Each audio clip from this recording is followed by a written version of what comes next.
बा आम मैया साधा पीछे ये असली अपने के गोरे के कहा दिल के बात निकल गई तब हमन के अपना लय ला जाएगा बोल बोल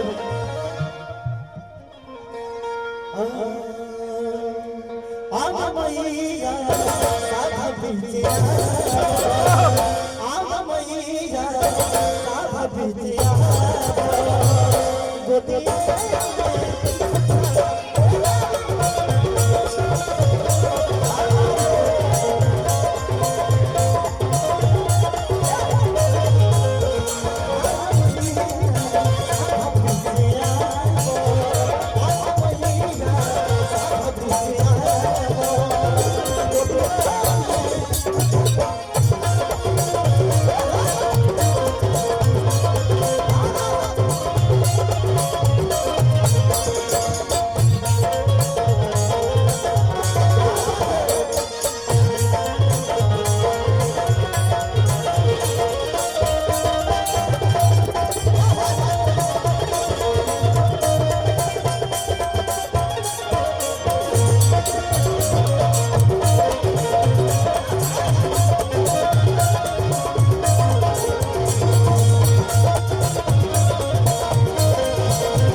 और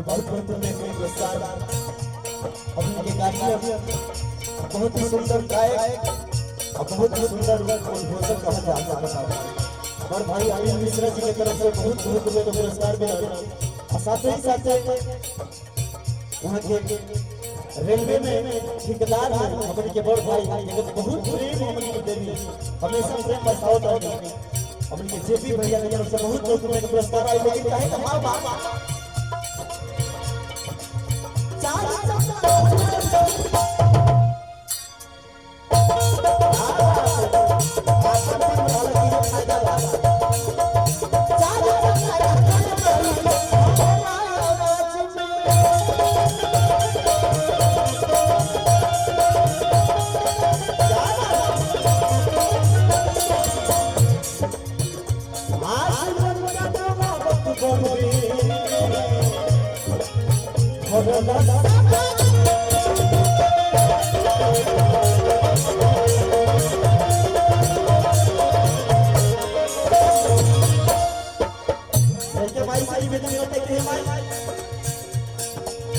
तो सोनूलाल सोधिया गायक से अभिनेता बन गए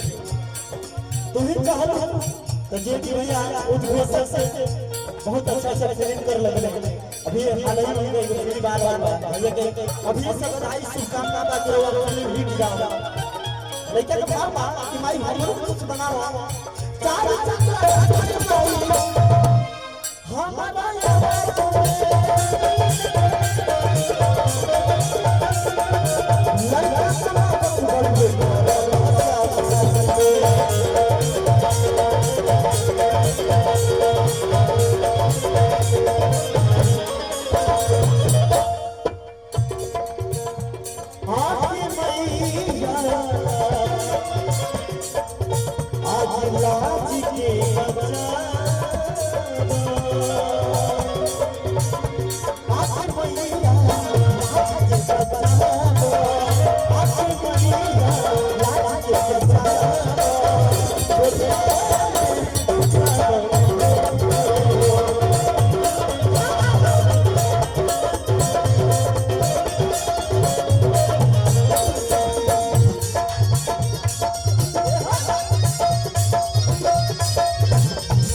हमारा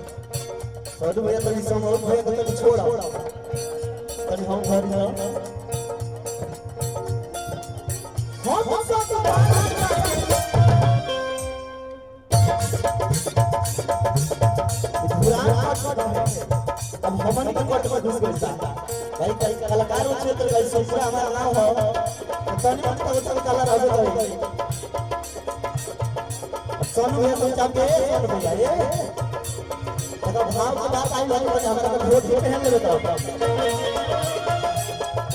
तन भाई पूरा भाव दिखा हुआ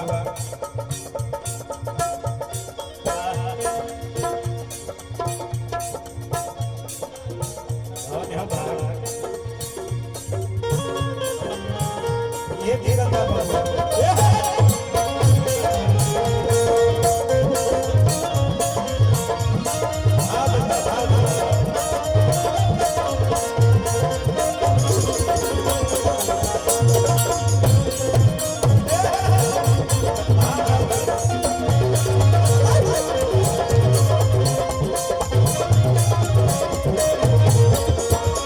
बड़ भाई में वो अब बहुत कुछ तो सीखे के मिले ला और हम एक भौवा तो है नहीं निकल तो वाला कुछ पर हम आपा वाला करो अब हम सब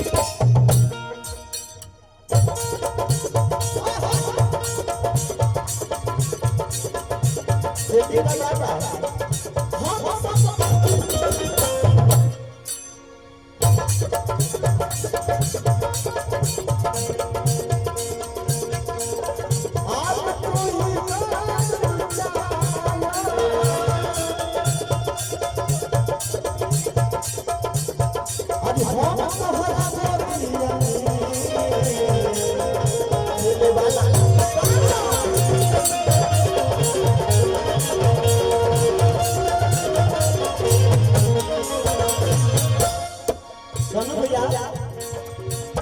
रवा भी प्रोग्राम हो थोड़ा तो चल जाते लड़के के देखे फिर रवा का क्वालिटी अच्छा बात क्या बात है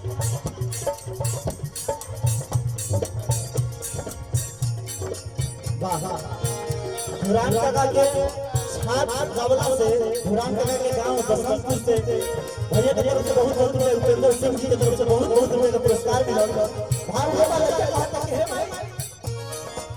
हमन के बतवा बड़ हो जाए जब सारा काम बेटे रह जा हमारी बेटा के घर तक कमेटी पूछ जाली हमन के कहत है तो हमन ले बड़ बड़ बोल के भाव है बात हम सब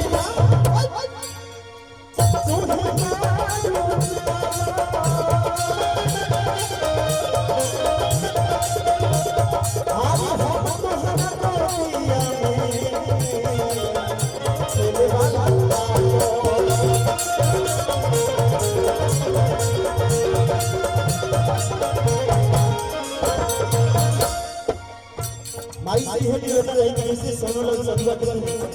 स्टार बोलू भैया काम करता है ये सर बट वैसे ही हमें अस्तों का बेड़ा पार करो घर घर बढ़िया अजय भैया घर घर दरिया में कुछ समाज हमने बहुत ही सुंदर ढोलक बाजा पंकज राजभर जी जो उपस्थित बने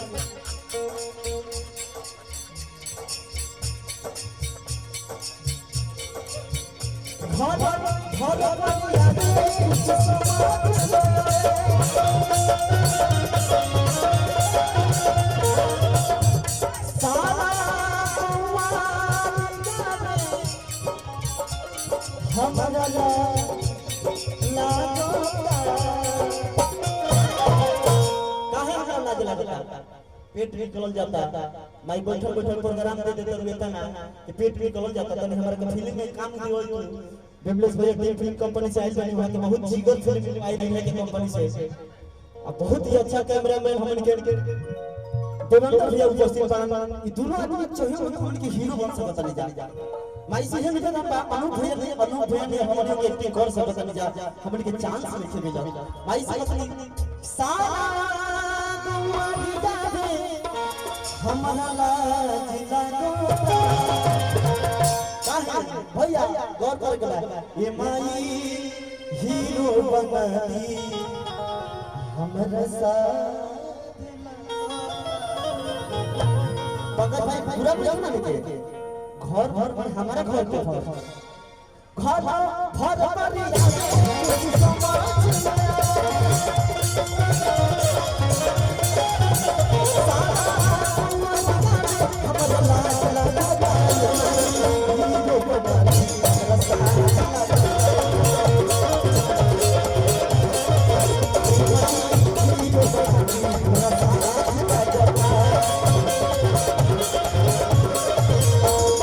साठ के बारे में लाइन बहुत ज्यादा बता क्या बात देखली पैसा हमने बहुत खुश अरे आशीर्वाद वाले दिन में दे दो हमारा अपन के भाई जान आगे लगे हुआ है बहुत ही अच्छा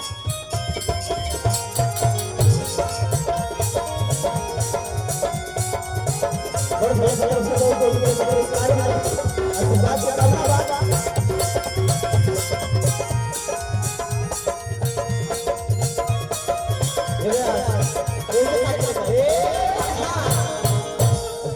बड़े म्यूजिक को जब लो तो हमारी और पैसा सब काम कर चाहिए कौन सा फोटो काहे कहीं से बोल चलो बड़े लेकिन आगे कहे ये इसका लड़का मोबाइल मुझसे पूछो पवन मनोज चलो ले तोरी खेसारी समझ भैया कि पवन मनोज चलो ले तोरी खेसारी अच्छा खेसारी लाल हमरे के सनुलाल भैया के आप चेहरा ठीक नहीं थे तब हम काहे नहीं स्टार हो कोनो कृपा करी माई से निवेदन बा कि पवन मनोज कलो ले तरी खेसारी हीरो बनी गई आके तोहरी दुआरी लेकिन कुछ कोन चमत्कार होई हो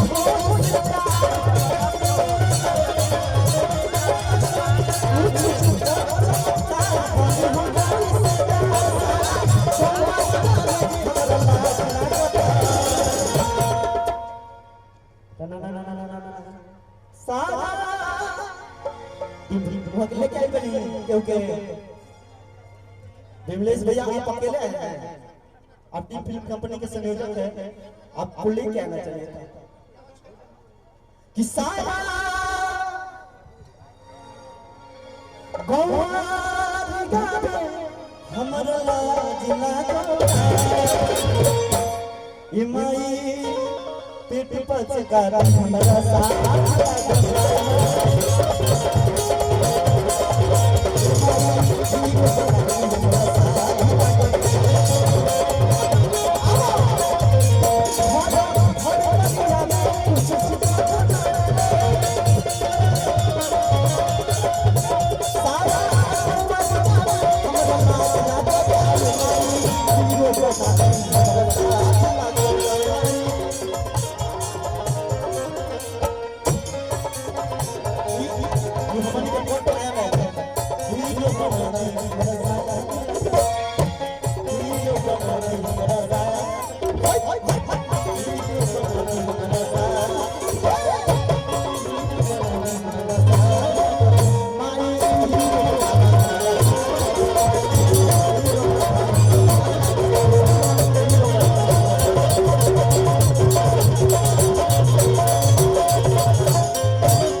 मंच तक जब तक नहीं आते